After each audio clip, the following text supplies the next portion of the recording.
Alors, dans le cadre du colloque, ce matin, j'ai parlé de deux projets qui sont des projets vraiment importants pour le sommeil et qui sont portés le premier par le réseau Morphée, qui est un réseau de professionnels de santé qui est en Île-de-France et qui a mis en place tout un programme avec à la fois une évaluation du sommeil sur un questionnaire de sommeil qui est en ligne, et puis qui est déjà accompagné par des messages de prévention ciblés, parce qu'il y a un algorithme qui analyse ce questionnaire. Et ensuite, on propose aux gens qui le demandent une prise en charge plus spécifique. Et là, on les aide avec des ateliers qui permettent de les informer sur le sommeil, de leur apporter, disons, les bonnes pratiques par rapport au sommeil. De ce fait, on va voir des gens qui vont pouvoir finalement améliorer leur sommeil, même s'ils n'ont pas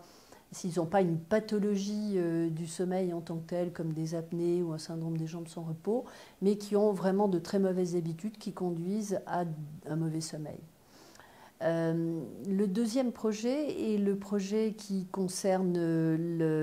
l'équipe de Lyon, qui est dirigée par Stéphanie Mazat, et qui va plutôt s'attacher à l'enfant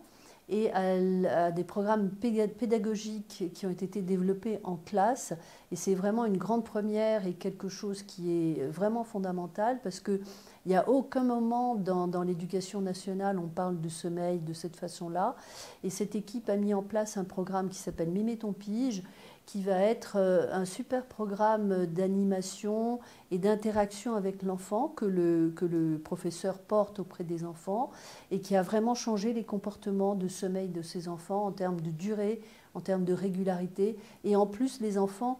apportent une information aux parents et du coup, c'est toute une famille qui va changer ses habitudes par rapport au sommeil.